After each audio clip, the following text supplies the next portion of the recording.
Welcome to The Explainer. Today, we're diving into something huge. We're talking about the massive shifts happening in how we work and how we think, and we're going to build a new framework for what it actually takes to succeed right now. So let's just ask the question straight up. Does it feel like the rules for success have just completely changed? It really feels like the ground is shifting beneath our feet, right? The old playbook, the one that worked for our parents, it just doesn't seem to get the job done anymore. Think about it. Our whole relationship with work is, well, it's fracturing. That old school idea of corporate loyalty, of treating your company like a second family that you give everything to. A whole new generation is looking at that and saying, nope, not for me. And then, at the exact same moment, this other thing happens. The very act of thinking is being outsourced. We've got these incredible AI tools that promise us infinite productivity. But here's the catch. What's the cost? What happens to our own brains when we start offloading all the heavy lifting? And all of this leads to a bigger feeling, doesn't it? The feeling that the promise of success itself just feels broken. That whole path we were sold, work hard, climb the ladder, move up, it feels less and less certain every single day. Okay, so let's get strategic. To figure out where we're going, we first have to be brutally honest about where we've been. We need to dissect that old playbook, the one that is now officially obsolete. And you know this playbook, right? We were all taught it. You pour yourself into the company. You work the extra hours to show you're dedicated. You just endure it.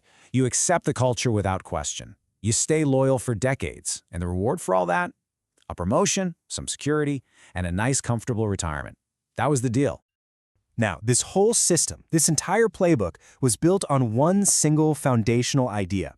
A myth, really. A promise that held the whole thing together. And it's that very promise that's now falling apart at the seams.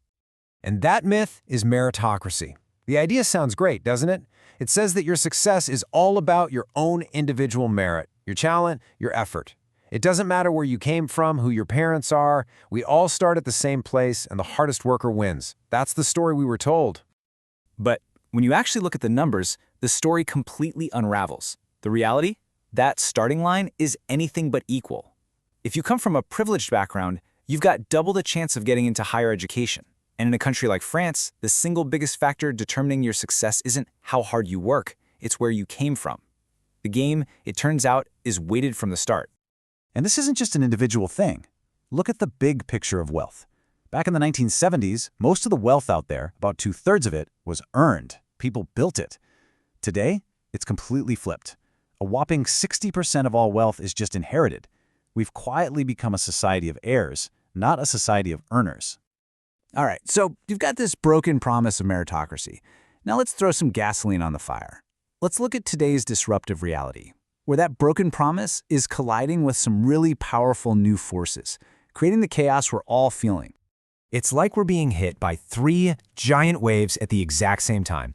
First, the economic wave. Wages are flat, inflation is high. It now takes a lifetime of work, 84 years, just to double your standard of living.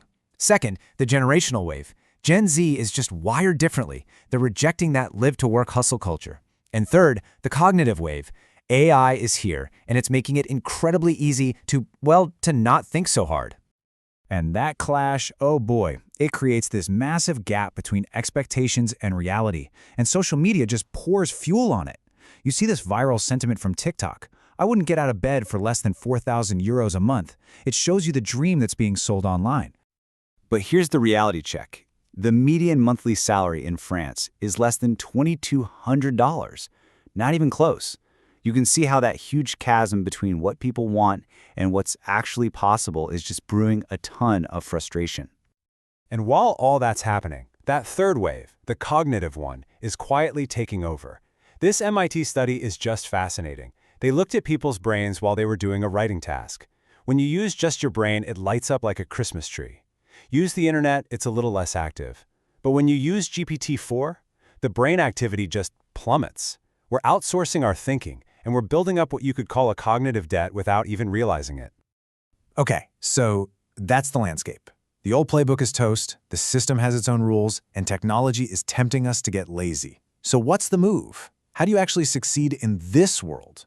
Let's build a new framework for success. A new playbook.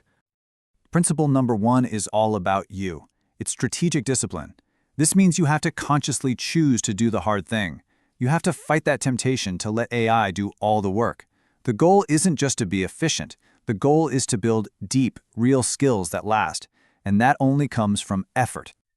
Look, here's how our brains actually learn anything. Step 1. You take in the theory. Step 2. You practice. You force your brain to remember it. Step 3. You get feedback and you fix your mistakes. When we use AI as a magic answer key, we skip steps 2 and 3. We get the answer, sure, but we don't build the skill. It's like looking at the answers in the back of the math book. You finish the homework, but you don't actually learn the math. All right, principle number 2, systemic awareness.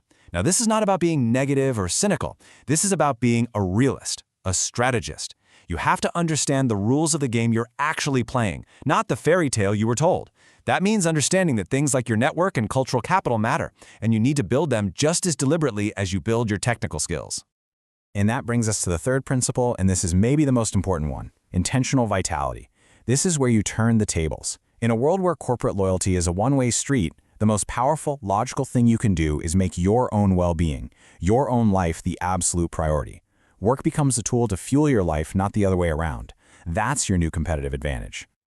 Okay, so we have the 3 principles: strategic discipline, systemic awareness, and intentional vitality. So how do we put this into practice? Right now, today, here's your mandate for the future. Here are the 4 action items. Number 1, train like a chef. You have to master the basics yourself. Learn to chop the vegetables before you try to run the kitchen with a team of AI robots. You can't manage a tool you don't deeply understand. Number 2, embrace cognitive friction. Deliberately pick the harder path sometimes. Use AI to ask you questions, not just give you answers. Make your brain sweat. Number 3, play the real game. Be intentional about building your network, your social capital. And number 4, define your own rich. Success isn't just a title anymore. It's autonomy, it's flexibility, it's balance. Make your work serve your life. Look, we're at a crossroads here. We have literally built machines that can do our thinking for us. So the biggest question, the one that's going to define success for the next generation, has nothing to do with the technology itself. The question isn't whether AI is intelligent. The real question is whether we choose to remain so.